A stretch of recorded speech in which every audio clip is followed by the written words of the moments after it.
Welcome back, everybody, to Nains Shorts. We're once again here in the basement of Physique Magnifique. So if you're in the area, come visit us, give us a holler, get a look at the facility. It's multiple stories. Like I said, this is the basement. A lot of punching bags, full ring. Jim Schmidt, Olympic weightlifting coach. So there's a lot to do here. There's a lot of things depending on what you want to get involved in or what your thing is. Come check us out. Anywho, we're back here again having another conversation about training and really what goes on in the mind of the bladed mind system. Because it really is a thought process. It's less about the system and the curriculum than it is about how we view things. And one of the biggest things that we have is that we don't have a ranking system. We don't have belts. We don't have, other than Kuya, which means older brother, to refer to our senior instructors in reference to a hierarchy. Because again, it's all about sharing, and it's why we do these videos, is because we want to share with you as much as we possibly can, and hopefully it resonates with you. It reminds you of things that you may not have practiced in a while, or it gives you new ideas on how to advance your practicing to get to that next level. And as far as we're concerned, there's always a next level to learn. We're never too old to learn something new or a new perspective on something. And that's what we're here for. We're here to learn. And to those of you that are constantly watching, thank you very much for your support. Love you very much. And I hope these are helpful in some way. And if not, come see us. We'll figure out some other way to help you out and advance your training.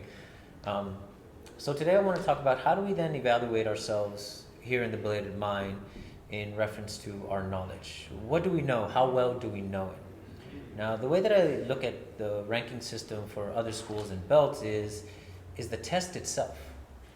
Because during the test to get to your next belt, you have to show what it is you know, and I think more importantly, what you understand.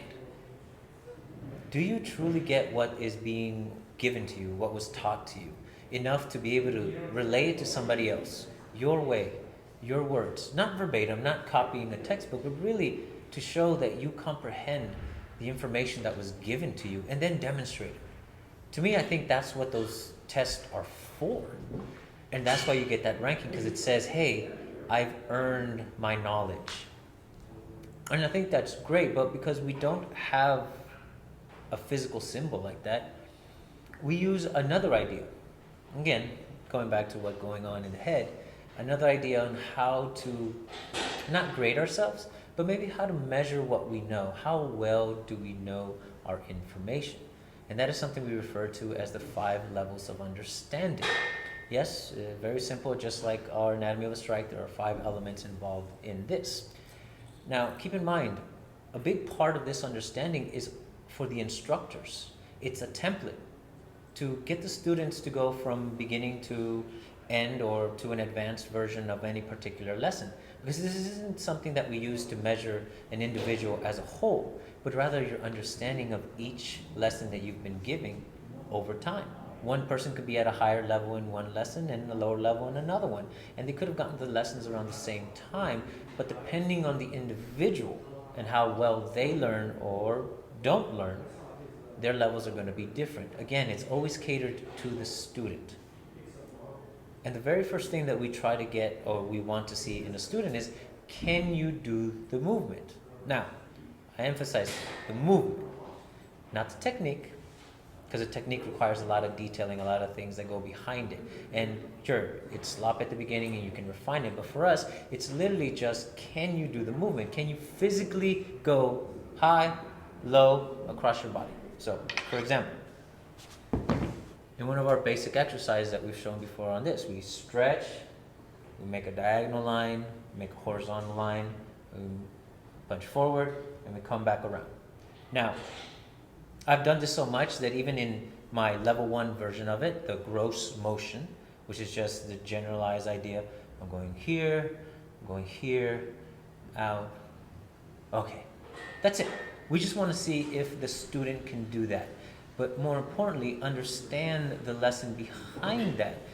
And at the very beginning, in the gross motion idea of the lesson itself, of this particular exercise, it's, I want to get a stretch. I want to get my joints moving. I want to get fluid. Okay.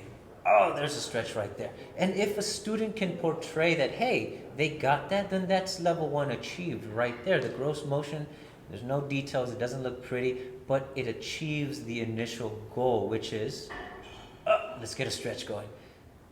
Let's get my joints moving. Let's warm up for class. Once that happens, then we can start in level 2, adding the details. Now, for us, the details are less about doing something specifically and more about guidelines on how to refine the movement for the individual. Level 1 was to see, okay, can this person physically do the movements that we're asking them to do? Are they capable? Are there maybe some issues with, maybe they have a bad shoulder and this is as high as they can go? Now, are we going to force them to do a full stretch that they physically can't do simply because, oh no, that's not right? No. This is a part of the learning process to understand the individual and to know the limitations that they're working with, because then we can tailor the information so that it can come across as it needs to for that particular person. So again, the levels of understanding are a template for the instructors also to be able to see, okay, this person needs this kind of attention, this person needs this other kind of attention. This person is physically fit and we can move on to something else, or maybe they just need a bit more time to catch up because their mind is set on something else, or they're just not physically capable of doing it. There are so many things that go into teaching, and most of them are related to the individual and how they perceive things, how their capabilities are. And if we don't tailor to them, well, then they're eventually going to quit. Well, I can't move that way. Well, sorry, you're going to have to find something else that can. Or keep going, you'll eventually get it. But this way, we can evaluate, okay, we said to do this, and they did that. All right, there's a discrepancy there. How do we bridge the gap? Well, things have to change. There has to be an alteration here or there on their part or yours.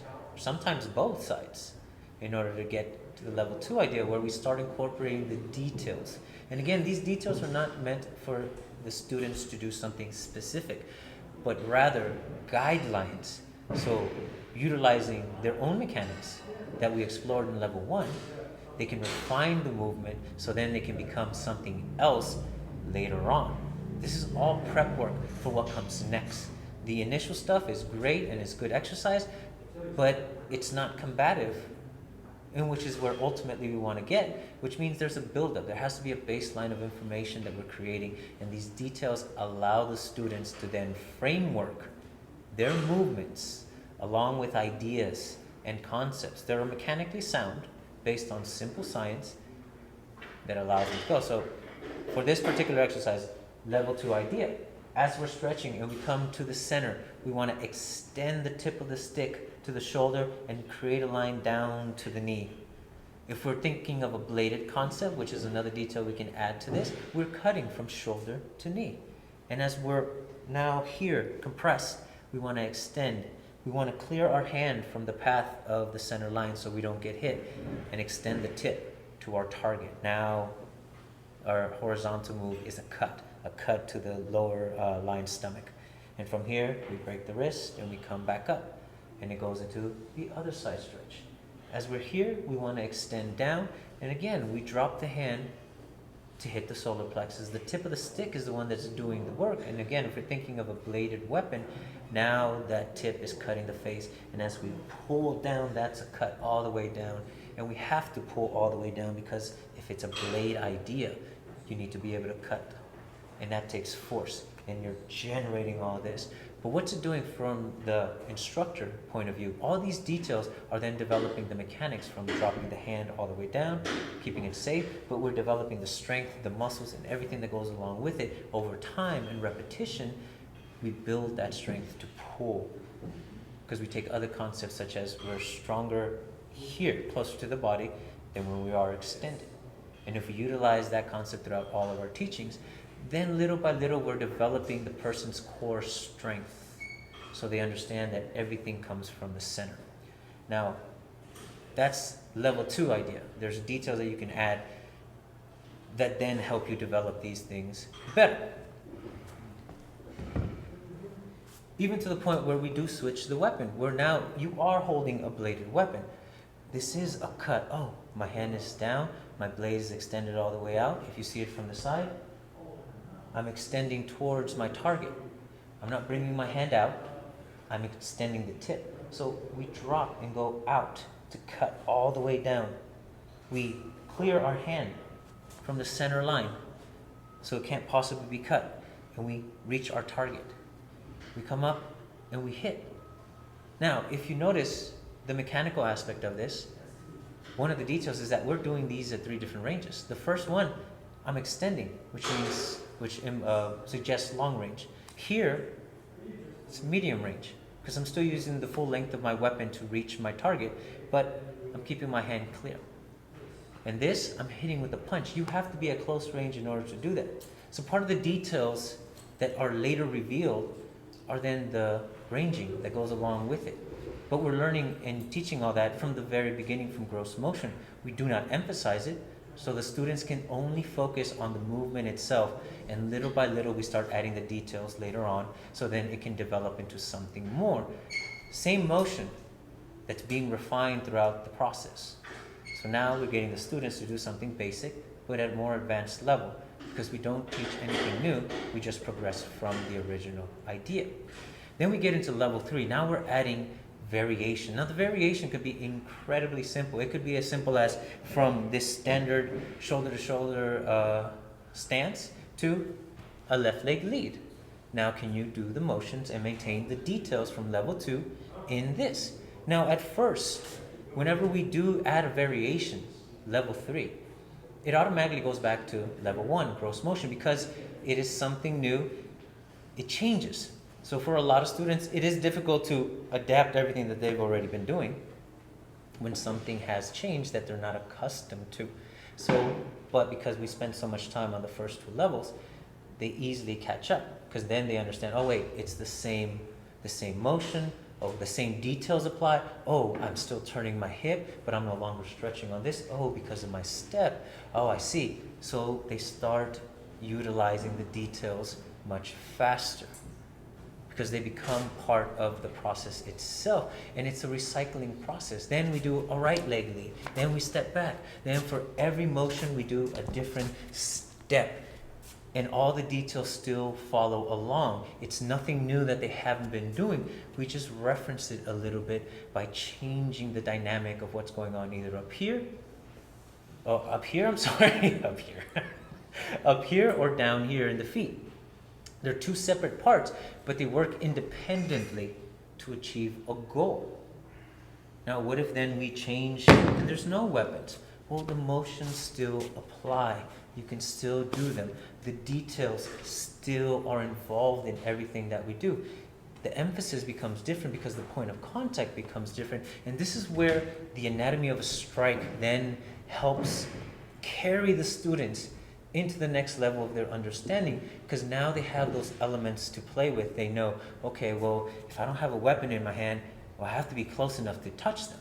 Okay, well, so that means close quarter. But, well, what if I'm even closer? Well, this is too far from my target. Oh, I can use the elbow now. Oh, okay, so in close quarter, I can do elbow stuff, just like you would use a puño with a stick in that range. Because it changes, but all the elements are still involved. And if you can recognize them as a new student, it's not going to be very easy. As an advanced student, you should be able to recognize all these things. Even though you're doing the exact same exercise, both students get something profound from that particular lesson. Same lesson. But because of the understanding, the connections that you've made, the time that you've spent in levels 1 and 2, now you can start seeing all the changes that happen, and you can start filling in the gaps to achieve your goal. Because what if you don't step in far enough? What if you are still far away?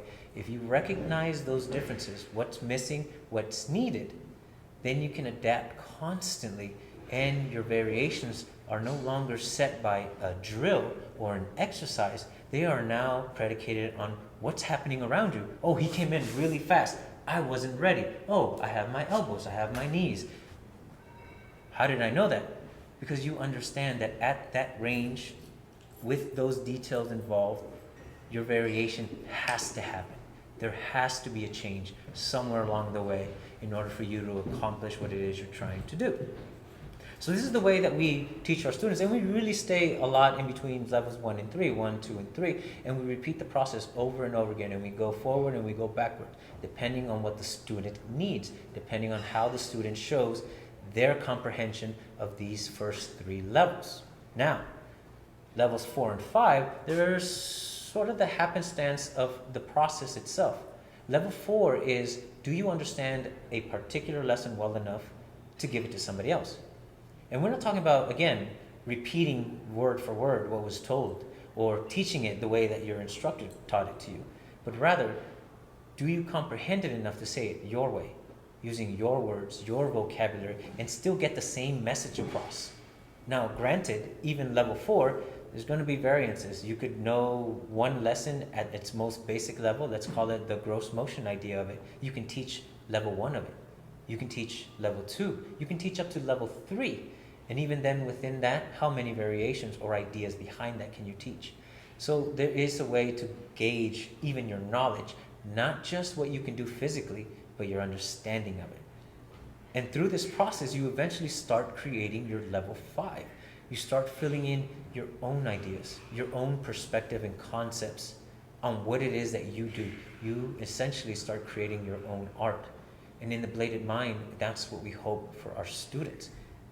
All the information is the same. 2 arms, 2 legs, that's all that we have. And there's a limited amount of things that you can do with them. But your perspective, your ideas, they're the ones that are going to carry you through. They're the ones that are going to be there when you need them. Because your teacher isn't going to fight for you. Your fellow students aren't going to fight for you. If you find yourself in a life or death situation, all you have is this. And if what you did this whole time was train this, how to think, how to adapt, how to recognize changes and do what's necessary to get the better of it in that moment, well then that's most likely what your brain is going to do in a critical situation. So these are the 5 levels of understanding that we teach in the Bladed Mind. Yeah, we did 5. Level 5. 5 levels of understanding. Thank you, Rick. I appreciate all your hand gestures. I want to give you one right now, but we're on camera, so I'll wait till we yell cut. But these are our 5 levels of understanding: gross motion, detailing, variation. Can you teach any one of these lessons? And 5, your own colleague, your own way of doing things. More importantly, your own way of thinking about the things that you're capable and not capable of doing. Thank you for joining me here on another one of Nains Short. I had a great time. I hope you guys enjoyed it too. Like and subscribe if you haven't already. Share this with your friends and hopefully they like and subscribe too. Until next time, 3, 2, 1, cut!